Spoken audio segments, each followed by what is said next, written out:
Bonjour. Reconnaissons qu'on ne s'était pas trompé et que dans la précédente chronique, on vous avait parlé d'un phénomène tropical, mais qui nous touche maintenant et que l'on appelle les rivières atmosphériques, c'est-à-dire cette espèce d'énormes transferts de vapeur d'eau, de quantité d'eau en direction, elles ont frappé la France et créé des inondations. Alors on va rester dans la même logique, on va lever les yeux vers le ciel, mais non plus pour vous parler de ce qui est au-dessus des nuages, mais surtout d'astéroïdes. Vous vous souvenez, il y a eu une mission américaine, DART, D-A-R-T, qui consistait à taper de plein fouet avec un projectile un astéroïde pour voir est-ce que l'on peut dévier sa trajectoire. Et vous vous souvenez, ça avait été le coup au but avec simplement un logiciel et une caméra qui permettait de bien localiser à plusieurs dizaines de millions de kilomètres un caillou dimorphos qui fait à peu près 140 mètres. Et ça, vous voyez, à plusieurs dizaines de millions de kilomètres. Donc, une mission parfaitement réussie. Et le résultat de cette mission, c'est que ça a marché, donc on sait maintenant heurter de plein fouet un astéroïde, provoquer une collision, dans le but de quoi ? Eh bien, de la connaissance, bien entendu, mais surtout de dévier sensiblement sa trajectoire pour éviter que l'astéroïde menace la Terre, eh bien, il ne la heurte pas, avec tous les impacts et les conséquences que cela peut avoir. Et maintenant, il y a une deuxième mission qui va partir, qui prolonge DART, qui est Hera, une mission de l'Agence spatiale européenne, pour aller voir les résultats de cet impact, et qui va nous permettre d'en savoir beaucoup mieux sur l'astéroïde. Et le directeur scientifique de cette mission, c'est notre ministre français, c'est Patrick Michel, grand spécialiste, grand amoureux, j'oserais dire, des astéroïdes. Il est directeur de recherche au CNRS, à l'Observatoire de Nice-Côte d'Azur. On le salue et il nous a aidés à construire cette chronique. Donc, avec Patrick Michel, on va déjà revenir en arrière et rappeler ce qu'a été DART.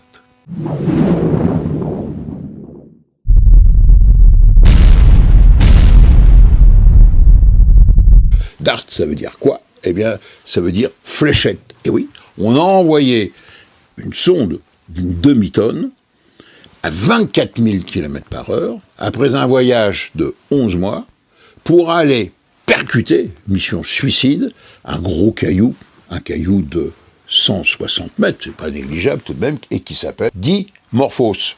Et ce petit caillou, en fait, il tourne en orbite autour d'un gros caillou qui, lui, fait près de 800 mètres, qui est Didymos. Et donc, on peut se poser la question, pourquoi avoir tapé dans le petit caillou pour voir quel va être l'effet, l'impact d'une sonde là-dessus, qui tout de même va impacter à 24 000 km/h, et non pas d'avoir visé le grand caillou. Alors en fait, on a choisi cet astéroïde parce que on veut faire un test de déviation dont une partie peut être observée depuis la Terre. Donc pour ça, comme les astéroïdes sont tout petits, il faut qu'ils passent très près de la Terre pour qu'on puisse les observer. Et comme le système qu'on a choisi, la technique qu'on a choisi pour les dévier, c'est d'envoyer un projectile à très haute vitesse, si on tape sur un astéroïde qui tourne autour du Soleil avec un projectile à très haute vitesse, comme la vitesse autour du Soleil est très, très rapide aussi, la déviation sera très lente, et donc le temps qu'on veuille la mesurer, on aura perdu l'astéroïde dans le champ des télescopes. Donc, vous l'avez bien compris, on a choisi de voir quel va être l'impact d'un objet lancé à très grande vitesse, d'un projectile, sur un astéroïde, de façon à lui communiquer de l'énergie, comme lorsque une voiture va s'écraser sur un mur, et de voir comment on va modifier sa trajectoire. C'est donc le but de cette opération DART. On l'a réalisé en simulation sur ordinateur. Maintenant, on va faire l'essai en grandeur nature. Il se trouve qu'on a 15% des astéroïdes qui sont des astéroïdes doubles, c'est-à-dire des mini-systèmes Terre-Lune, comme la Terre et la Lune. Sauf que là, la Terre, elle fait 800 mètres de diamètre, s'appelle Didymos, et la Lune s'appelle Dimorphos et fait seulement 160 mètres de diamètre.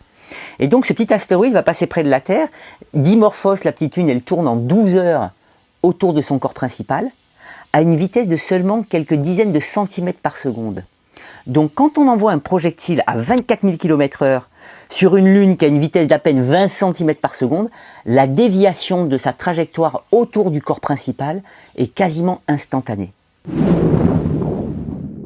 Quels sont donc les enseignements de DART?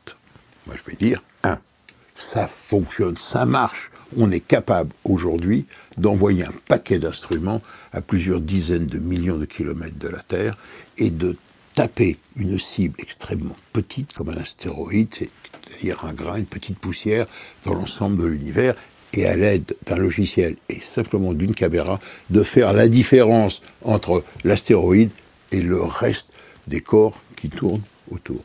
Ça marche. 2, au moment de l'impact, il y a eu un nuage de poussière, c'est-à-dire des matériaux qui ont été arrachés et qui sont retombés très lentement à la surface de l'astéroïde. Ils ont donné la très très très faible gravité. La gravitation de cet astéroïde, qui est grand comme fait 140 mètres, simplement c'est l'équivalent, voyez, de l'impact d'une feuille de papier comme celle-ci sur le bureau. Donc c'est extrêmement faible. Donc les morceaux arrachés retombent très très lentement, mais forment un panache. Et puis le troisième enseignement, c'est de savoir qu'aujourd'hui, on est capable de dévier légèrement la trajectoire d'un astéroïde avec l'impact d'un corps fabriqué par l'homme.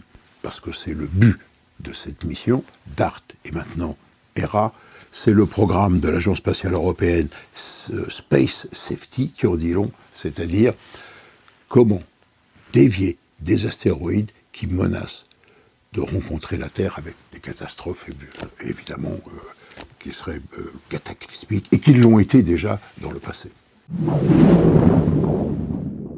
Cette expérience, elle sert à vérifier si nous sommes capables, avec nos technologies, de dévier un astéroïde pour que le jour où un astéroïde nous arrivera dessus, et pour l'instant, heureusement, aucun des astéroïdes que nous connaissons ne nous menace, mais on sait que sur le long terme, ça se reproduira. On veut pouvoir avoir une méthode validée. Et la validation va dépendre de l'Agence spatiale européenne, parce que c'est le résultat documenté va être fourni par cette mission Hera. Donc c'est vraiment une coopération internationale qui met en œuvre 2 agences spatiales, la NASA et l'ESA, et des scientifiques du monde entier, parce que le problème du risque d'impact est un problème mondial. Et donc notre idée, c'est d'avoir une méthode validée, avec en parallèle l'inventaire de tous les objets potentiellement dangereux. Tout ça pour que le jour où le risque se concrétise, et ça sera sur un long terme, on n'ait pas à improviser. On veut offrir un plan robuste qui permet aux futures générations de faire face à ce risque avec déjà des choses qu'on sait faire sans avoir à improviser. Dernière précision, après DART, Hera, eh bien, il y a maintenant un projet, c'est-à-dire du Hera moins cher, simplifié et plus rapide, 2 ans et demi à mettre en œuvre, qui est Ramsès. Alors Ramsès, c'est la même chose.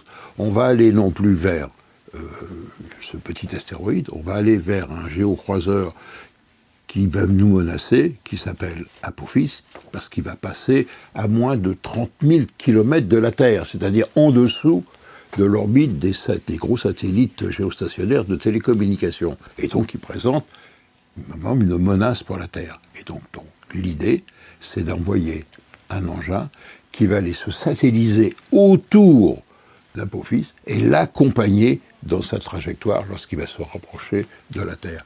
C'est donc, vous l'avez vu, c'est bien le programme Safety Space qui entre en activité. Alors, dernier point, puisque l'on parle d'astéroïdes qui nous menacent, vous savez que, bon, pour le moment, on en est loin.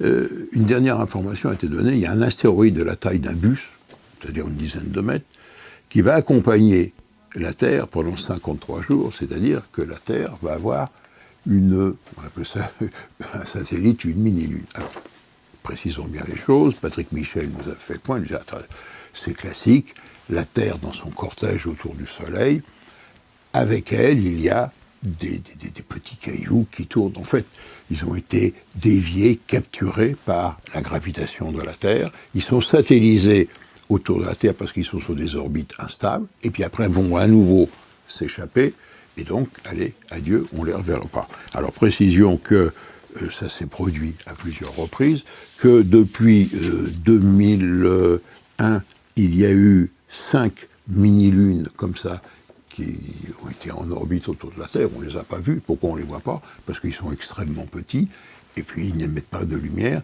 et que pour voir, par exemple, ce port qui porte un nom d'ailleurs faut l'inventer. Il s'appelle 2024, c'est l'année, PT5.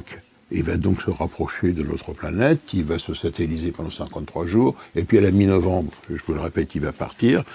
Il ne pourra être visible, même pas avec des jumelles, mais qu'avec un télescope. Ça, c'est pour les amateurs, je voudrais dire, très professionnels. Il faut un télescope de 70 cm de diamètre pour pouvoir l'observer. Mais n'ayez crainte, il n'y a aucun danger. Un dernier point avant de nous quitter. On est dans l'astronomie, toujours chez Glénat, c'est remarquable, le grand guide de l'astronomie, avec bien sûr la préface d'Hubert Reeves. C'est-à-dire c'est une édition revue et corrigée et mise à jour. Voilà, pour les amateurs d'astronomie, c'est une bible, bravo. Et puis, dans un autre domaine, vous savez que j'étais professeur de mathématiques, je les ai enseignés un peu à ma manière, en mettant par exemple des shadocks dans mes démonstrations, pour intéresser les élèves.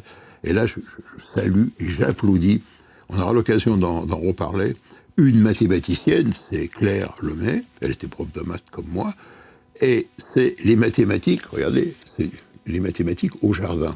Et c'est étonnant, c'est ce que j'aime, parce qu'elle démontre qu'il y a sous-jacente, derrière tout un tas de phénomènes, toujours des connaissances mathématiques. Alors j'en prends quelques-unes, elle dit tout est en nombre, alors elle prend l'arc-en-ciel, oui, c'est des problèmes de diffraction, le déplacement d'une chenille, c'est de la mathématique, les points d'une coccinelle, c'est des mathématiques, le vol, alors le vol, c'est-à-dire l'écoulement de l'air pour avoir une portance sur l'aile d'un insecte, c'est de la mathématique, comment la sève monte dans les arbres, c'est encore de la mathématique, je vous le conseille vivement, c'est facile à lire, et puis surtout, il n'y a aucune formule de mathématiques, et pour les mathématiques, c'est le summum. À bientôt.